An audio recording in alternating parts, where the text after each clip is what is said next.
Bons dias, senhoras e senhores deputados. Temos então esta audição com o senhor David Boyd, das Nações Unidas, que nos vem falar sobre a relação entre o ambiente e as consequências a nível dos direitos humanos. Me parece uma boa relação. E eu dou desde já a palavra, uma vez que o senhor David Boyd está com pressa, terá que ir rapidamente e ainda hoje para a Serra da Estrela. Nós iríamos com ele, mas não podemos, senão... A minha opção seria ir para a Serra da Estrela, não ficar aqui. Não sei qual seria a vossa. E eu dou-lhe desde já a palavra para a sua intervenção inicial. Okay?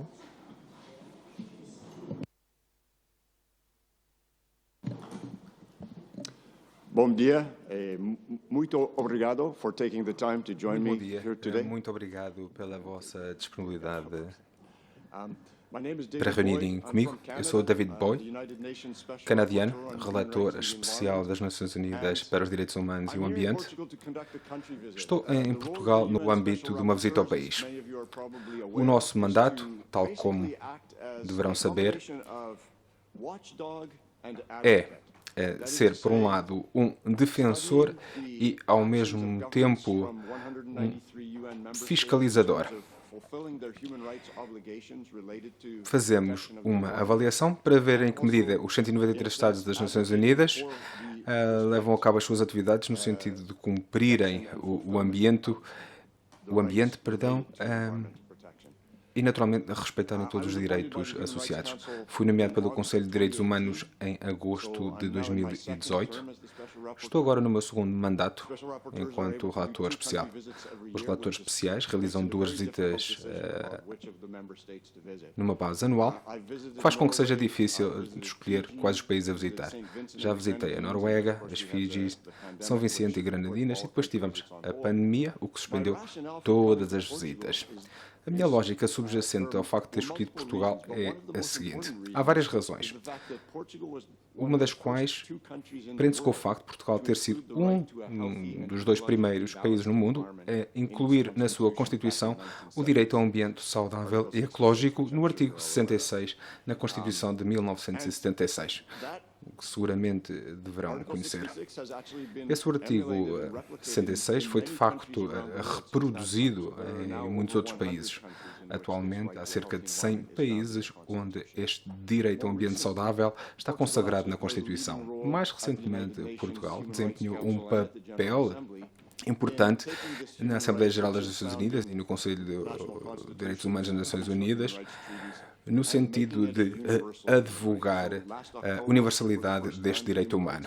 No último mês de outubro, pela primeira vez, o Conselho de Direitos Humanos adotou uma resolução reconhecendo que todas as pessoas em todo o mundo têm o direito a viver num ambiente sustentável, limpo, que foi aprovada numa resolução da Assembleia Geral das Nações Unidas em julho. Em 2010, Portugal também desempenhou um papel importante no direito à água e ao saneamento, e gostaria de agradecer ao Estado português pelos seus esforços diplomáticos no apoio a estas resoluções. Portanto, esta foi uma das razões pelas quais decidi visitar Portugal. Além disso, tenho vindo a acompanhar de perto o impacto e a evolução das alterações climáticas à escala mundial. E tenho perfeita noção que alguns países são mais afetados do que outros. Naturalmente que todos os países estão a ser afetados, mas alguns mais do que outros, devido à geografia, demografia e outras características. Eu vivo no Canadá.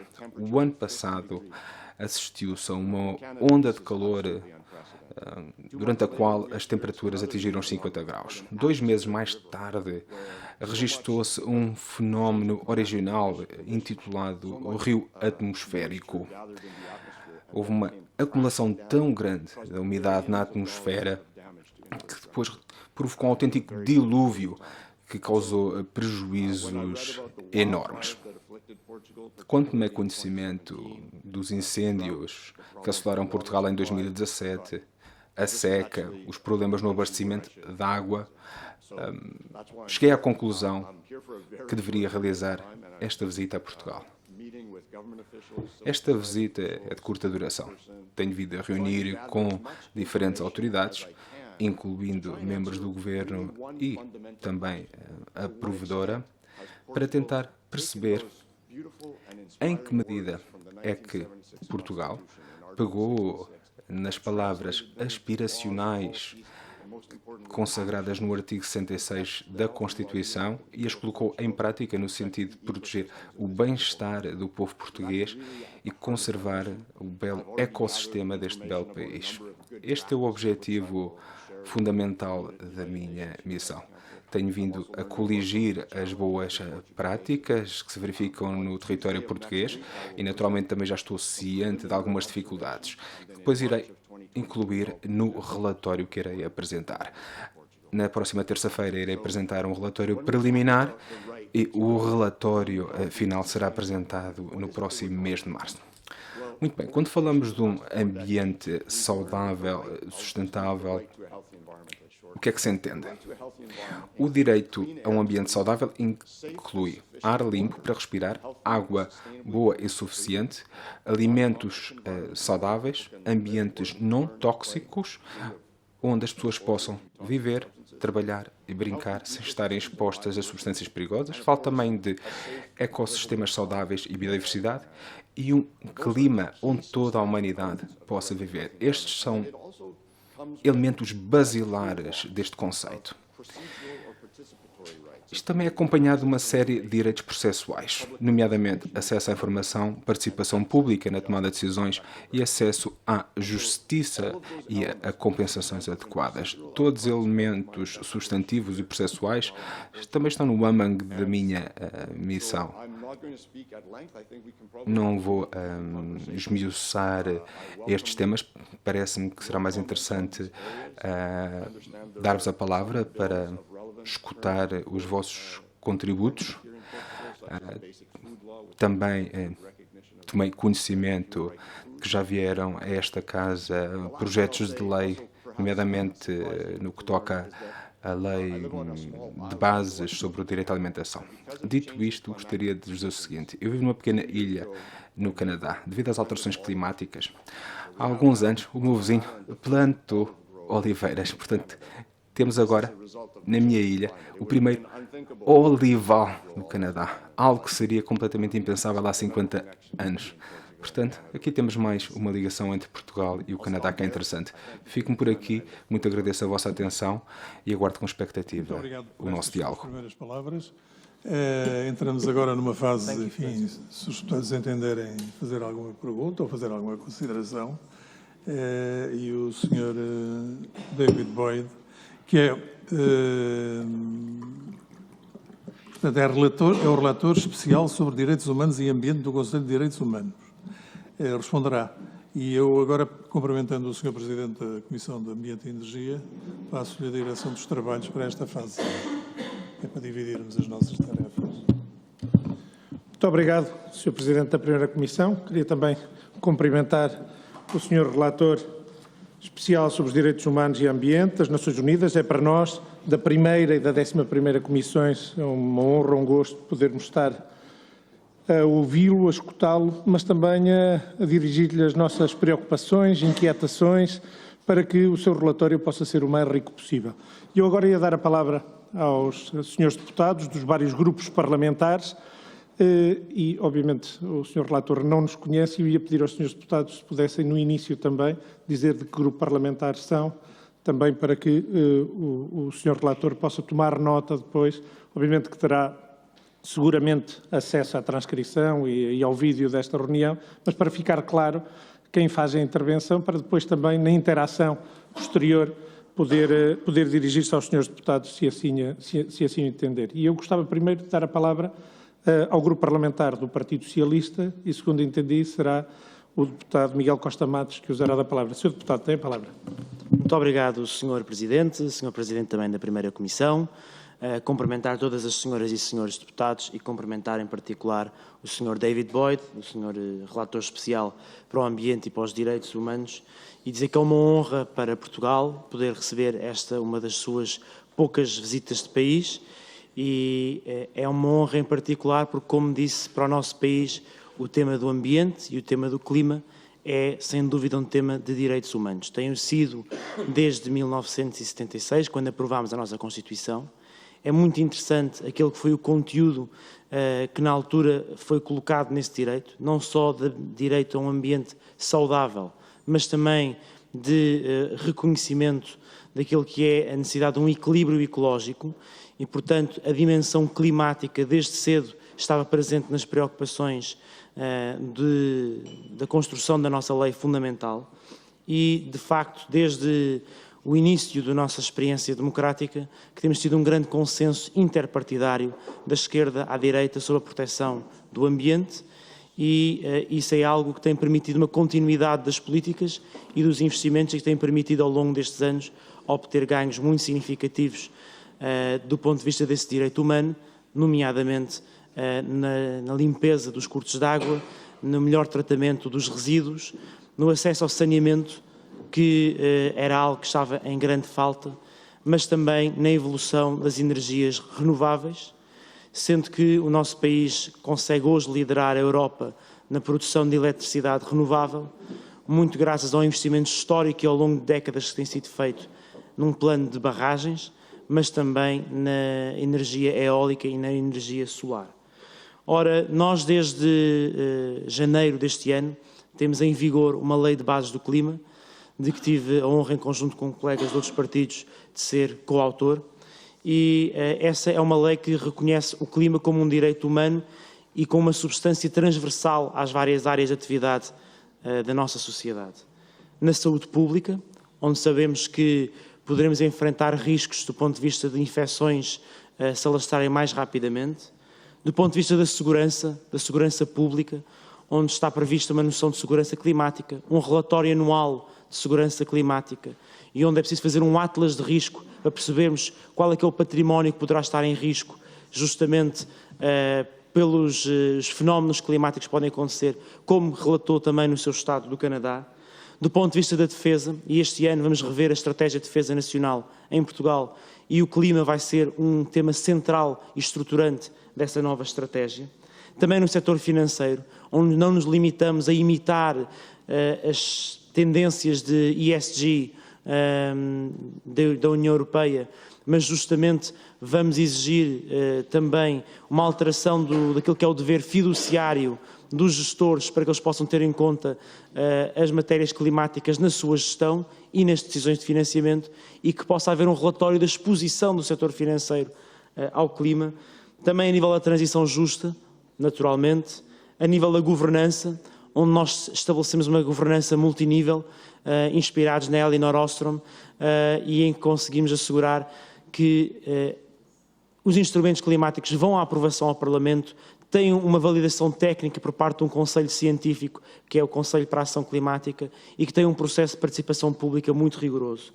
Para terminar, e já que estamos a falar com um especial relator da ONU, também em termos de política externa, onde Portugal foi o primeiro país do mundo a reconhecer o clima como património comum da humanidade. É uma grande causa deste país, 50 anos depois da Conferência de Estocolmo, e justamente nesse sentido entendemos que faz sentido, se o clima é um património comum, reconhecermos que nesta casa comum os refugiados climáticos devem ser protegidos, aqueles que lesam o clima a nível internacional devem ter uma tutela penal internacional, seja com o crime de ecocídio ou de outro, mas que devemos densificar essa tutela penal internacional e é isso que está previsto na nossa Lei de Bases do Clima.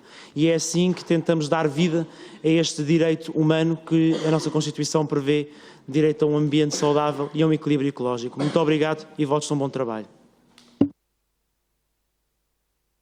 Muito obrigado, Sr. Deputado Miguel Costa Matos, do Grupo Parlamentar do PS. E eu agora tinha um pedido a fazer aos outros grupos parlamentares.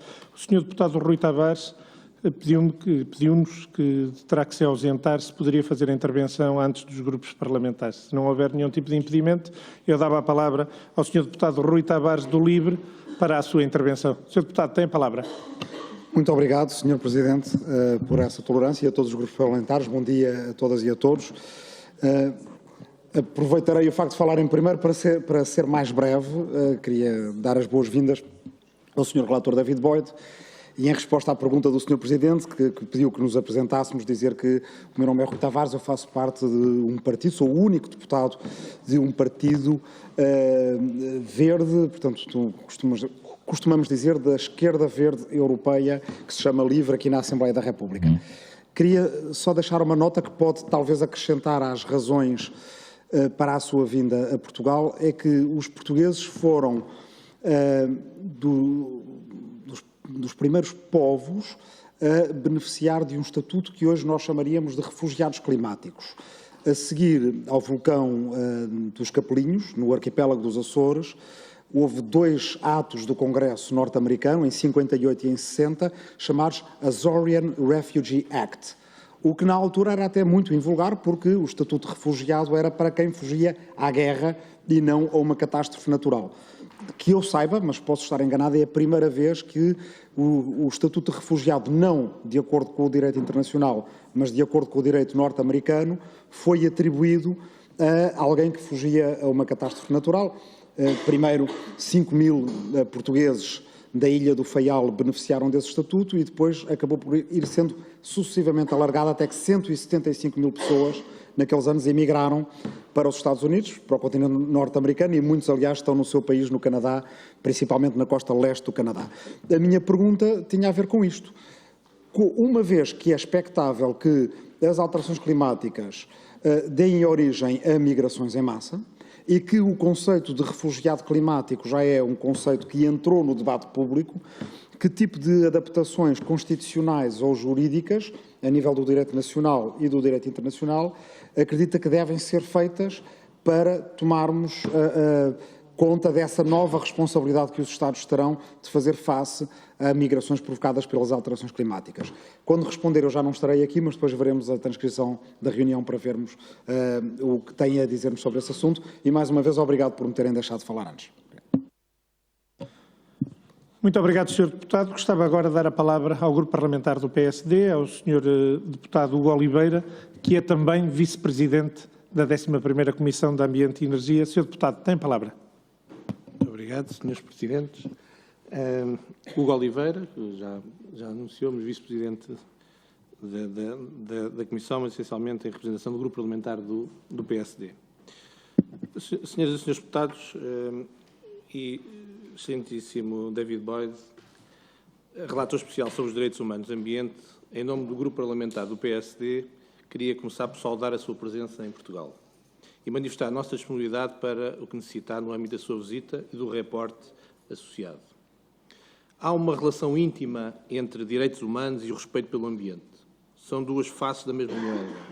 Há uma total interdependência e o seu escrutínio conjunto faz todo o sentido. Como disse, e bem, em Portugal houve a visão de salvaguardar na Constituição da República em 1976, nos primeiros tempos da democracia, ambos os aspectos. No artigo 66 ficou previsto que todos têm o direito a um ambiente de vida humano, sadio e ecologicamente equilibrado, e o dever de o defender. Passaram quase 50 anos e desde então muito mudou. E muito continua por mudar, ou melhorar, também em função de novos problemas que vão surgindo com as alterações climáticas. O tempo é escasso.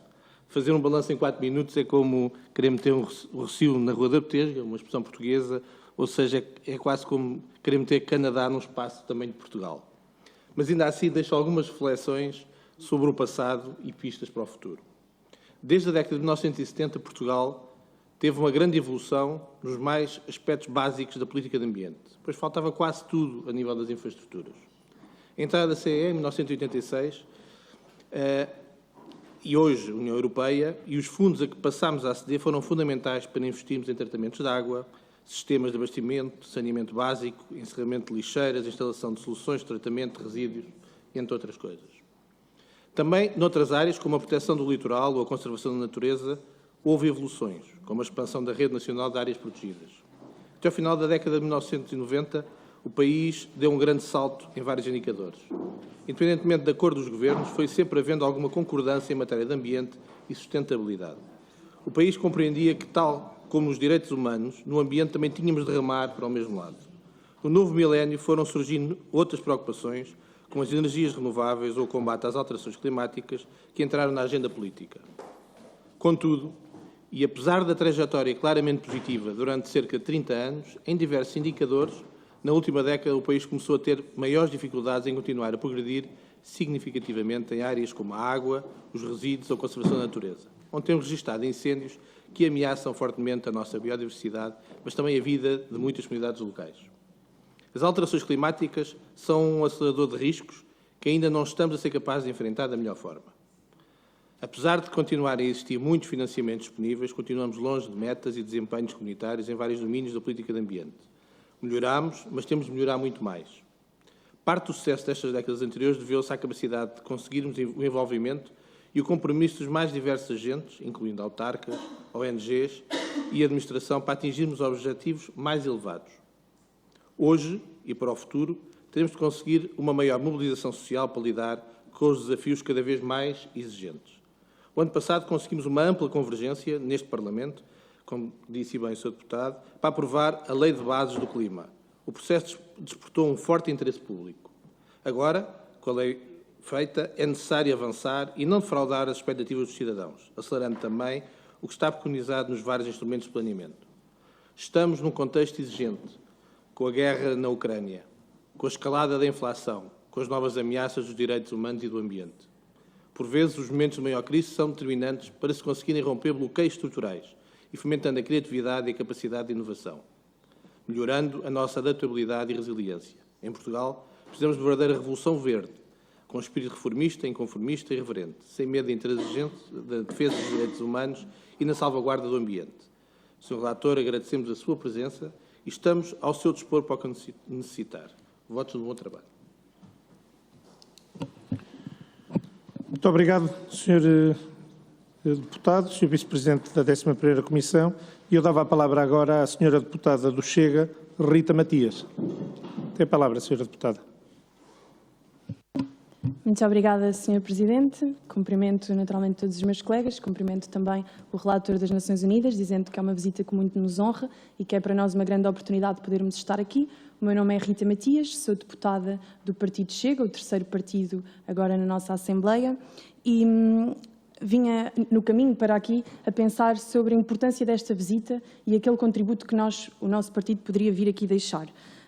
Estamos agora num processo de proposta de uma revisão constitucional e, de facto, como disse, a nossa Constituição, no artigo 66, já consagra o direito ao ambiente, mas nós achamos que ainda não é suficiente e, por isso, propomos, ou vamos propor, no artigo 9, incluir como tarefa fundamental do Estado a garantia que todas as decisões, todas as condições políticas, económicas e sociais têm que ser desenvolvidas tendo em conta o desenvolvimento sustentável e, acima de tudo, o justo respeito pela solidariedade intergeracional.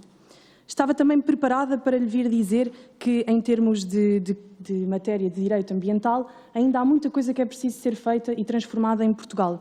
Dizer-lhe, por exemplo, que entre 1998 e 2017 foram registados em Portugal mais de 1.066 crimes contra a natureza, mas deste número apenas se registaram 106 arguidos e 65 condenados. Houve 0 penas de prisão e 50% das multas que foram imputadas foram inferiores a 900 euros. Consideramos que é necessário também um sistema punitivo mais forte para impedir que haja um desrespeito sucessivo para com a natureza. Mas pensava também que, quando era mais nova, estava na escola, era frequente fazermos exercícios, escrevermos composições de se um dia falasses com um relator das Nações Unidas ou com uma alta entidade, qual seria o teu contributo? E vinha a pensar na minha geração, na geração de jovens, e mais do que me representar a mim, representar a eles. E é por isso que trago algumas preocupações baseadas no Objetivo 16 da Agenda 2030. Um objetivo que diz que temos que promover sociedades pacíficas, inclusivas, para o desenvolvimento sustentável, que devem facilitar a justiça para todos e construir instituições eficazes e inclusivas. E é sobre inclusão que eu agora vim a falar. Dizer que, de facto, a nossa sociedade está cada vez menos inclusiva e que estas sociedades são cada vez menos pacíficas. E que há um silenciamento por parte das organizações supranacionais, mas também por parte de organizações nacionais, perante sucessivos atentados aos direitos, liberdades e garantias que vamos verificando. A minha geração cada vez mais sofre com a cultura de cancelamento. Hoje tem que haver uma homogeneidade em matérias de imigração, meio ambiente, energia, direitos humanos, e quem pensa diferente é automaticamente silenciado. E falo com dados. Temos pessoas que perdem empregos, temos pessoas que são banidas de redes sociais e que perdem a sua possibilidade de expressar as suas opiniões. E isto é algo que nos deve preocupar e que nos deve convocar a todos. Mas digo-lhe também, e pode parecer um salto muito lato, mas a verdade é que nunca vi as Nações Unidas debruçarem-se sobre essas matérias, e peço que não me interprete mal, é apenas um pedido para que leve estas matérias mais longe.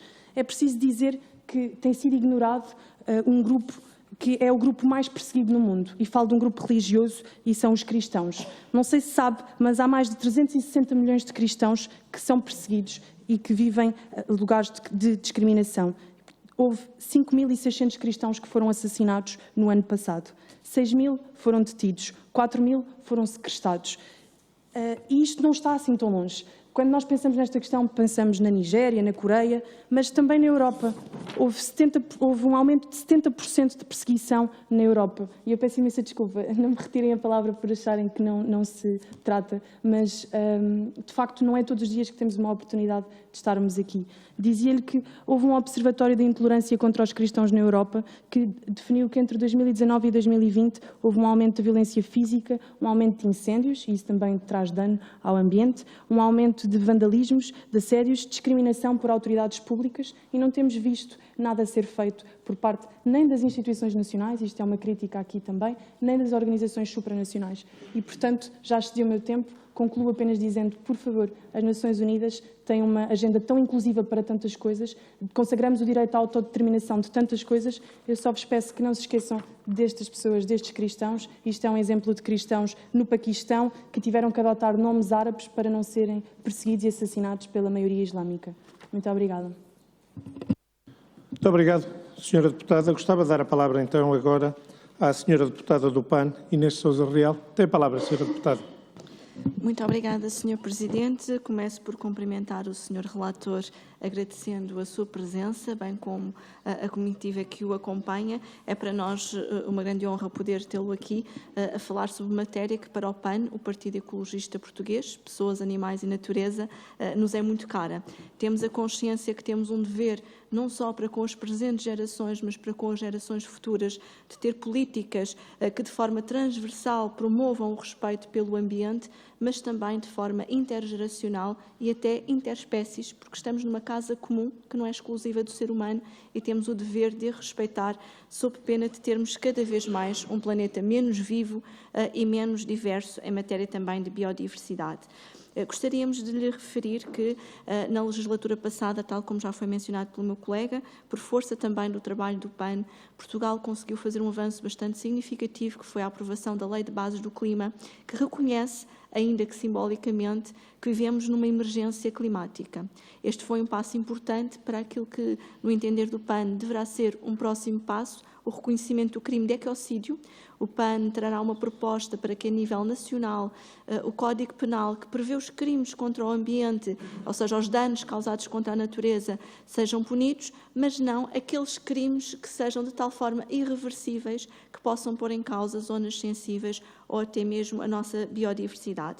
E, nesse sentido, também temos procurado recomendar ao Estado português, através da Assembleia da República, que trabalhe junto da ONU, que trabalhe junto da instância internacional, para que seja introduzido no Tratado de Roma o crime de ecocídio, para que o Tribunal Penal Internacional possa, de facto, defender aquele que é um património da humanidade, que é a natureza.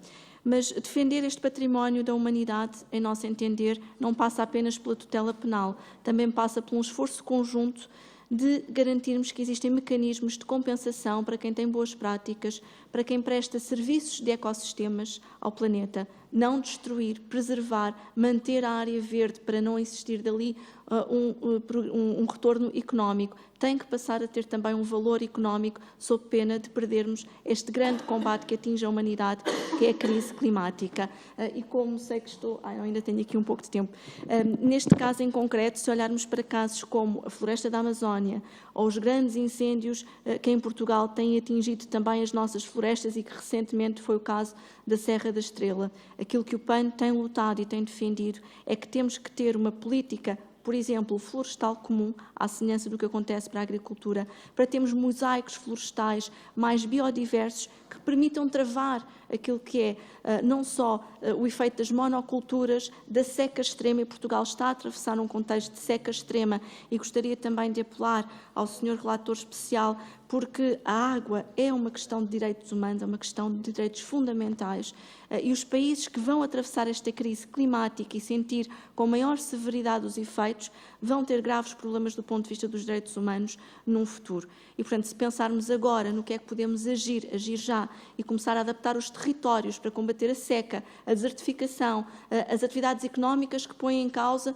deixarmos biodiversidade, deixarmos também património natural para as gerações futuras, estaremos certamente a contribuir, quer do ponto de vista económico, para uma maior resiliência dos nossos Estados, mas também dos direitos humanos. E agradeço uma vez mais a sua presença, e só mesmo um aspecto final. Os oceanos, que também são um grande consumidor de carbono, não existe um tratado internacional com uma maior dimensão que olhe para os oceanos. O PAN trouxe uma iniciativa a esta Assembleia que infelizmente foi rejeitada, mas gostaríamos muito de ver a comunidade internacional a promover um compromisso de gestão partilhada para protegermos os berçários marinhos, as pradarias marinhas e combatermos o declínio da biodiversidade, porque acredito que é um desidrato comum termos um planeta mais vivo, mais plural, onde possamos todos viver com qualidade de vida. Muito obrigada pela vossa presença. Muito obrigado, Sra. Deputada. Queria agradecer a todos os grupos parlamentares, aos deputados únicos das intervenções, e agora gostava de dar a oportunidade ao Sr. Relator Especial sobre os Direitos Humanos e Ambiente para usar da palavra e também para, se possível, responder e fazer a sua intervenção em conformidade também com as inquietações, preocupações, na sua diversidade, como pôde entender. É importante poder ter aqui praticamente todos os grupos representados, os grupos parlamentares, deputados únicos representados, e ver também, de forma especial, que a faixa etária dos deputados que aqui estão é bastante jovem, o que representa também as preocupações das novas gerações relativamente a estas questões, que são abandeirados importantes das questões ambientais, com exceção dos dois presidentes, mas agradecer-lhe uma vez mais e gostava de lhe dar a palavra também.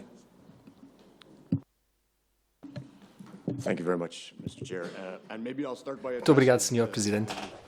Começo por abordar o assunto da idade. O artigo 66º refere-se ao princípio de justiça intergeracional. Nós estamos a enfrentar as alterações climáticas, a poluição que mata 7 milhões de pessoas todos os anos e a perda de biodiversidade. Por isso, temos que ouvir a voz da juventude e reconhecer que os jovens têm direitos humanos e têm ainda mais direitos humanos que nós. Segundo a Convenção sobre os Direitos da Criança, 6 portugueses moveram uma ação no Tribunal Europeu dos Direitos Humanos e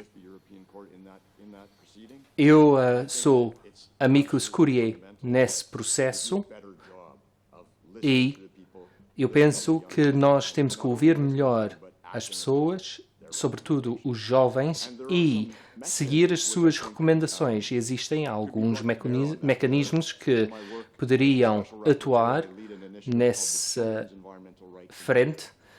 Por exemplo, existe a iniciativa sobre os direitos da criança e o ambiente e eu encontrei muitas instituições interessantes.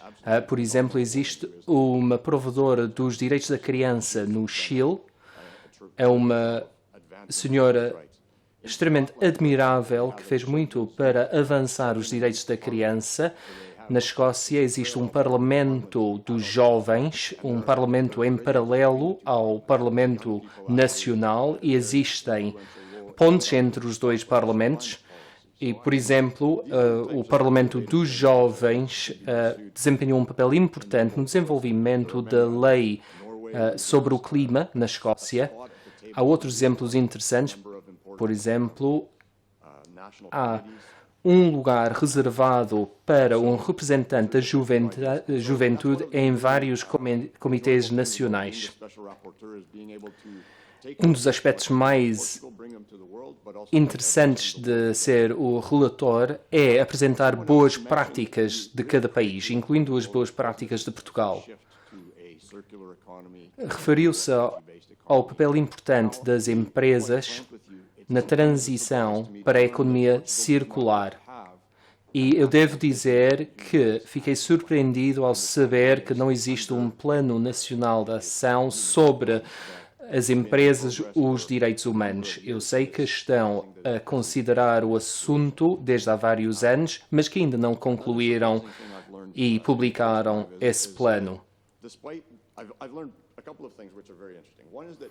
Durante a visita, aprendi que existem leis fantásticas sobre o ambiente e os direitos humanos e algumas leis ultrapassam as exigências das diretivas da União Europeia. Porém, a aplicação dessas leis deixa a desejar. Existe um hiato entre as palavras, os textos e a prática. Por essa razão, intrigou-me a admissão por parte do Ministério do Ambiente que existem 30 processos de infração contra Portugal, junto da Comissão Europeia, por infrações ambientais ligadas à gestão da água, do ar, dos resíduos, indicam que, de facto, existe algum trabalho a fazer na aplicação dessas leis. Por outro lado, existe uma oportunidade para Portugal, através da sua liderança no reconhecimento do direito a um ambiente limpo nos anos 70, no trabalho diplomático de Portugal no Conselho dos Direitos Humanos. E essa oportunidade tem a ver com o desenvolvimento da Convenção Europeia dos Direitos Humanos, o único no mundo que não inclui o direito ao ambiente limpo. É uma situação intolerável. Nós vivemos num mundo em que nós temos que promover os direitos humanos e o ambiente. No entanto, a Convenção Europeia dos Direitos Humanos não pode continuar sem o reconhecimento do direito ao ambiente limpo.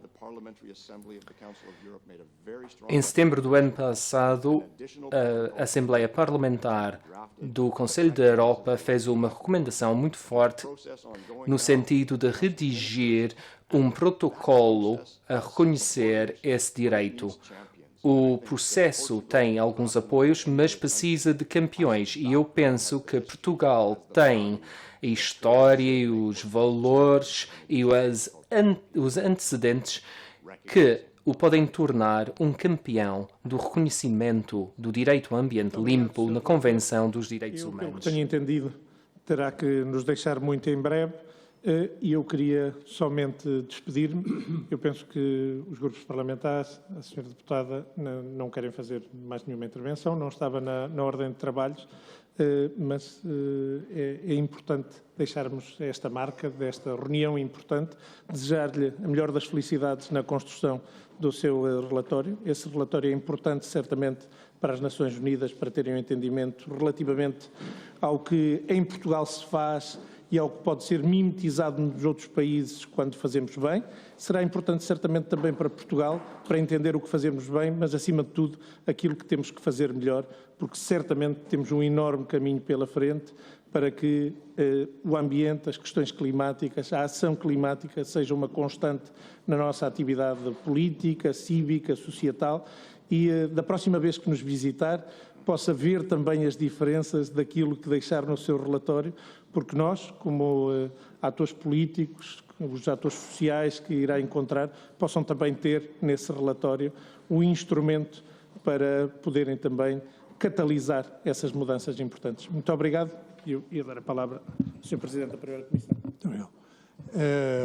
Só para dizer o seguinte, eu era mais novo, deputado mais novo que está aqui nesta sala quando foi aprovado na Constituição a norma relativa às questões do ambiente. E, portanto, eu tenho essa sensibilidade, e é uma sensibilidade geracional, de várias gerações em Portugal, relativamente às questões do ambiente. Entretanto, surge uma coisa nova, que é a ligação das questões do ambiente aos direitos humanos. E isso eu acho que é fundamental. Uma outra nota para dizer que referiu que nós temos uma lei muito avançada e bem feita.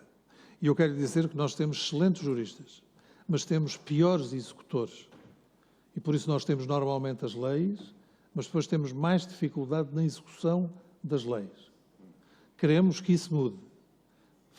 Faremos tudo para que isso mude, para podermos ter ainda mais ambiente e um assegurar dos direitos humanos mais forte.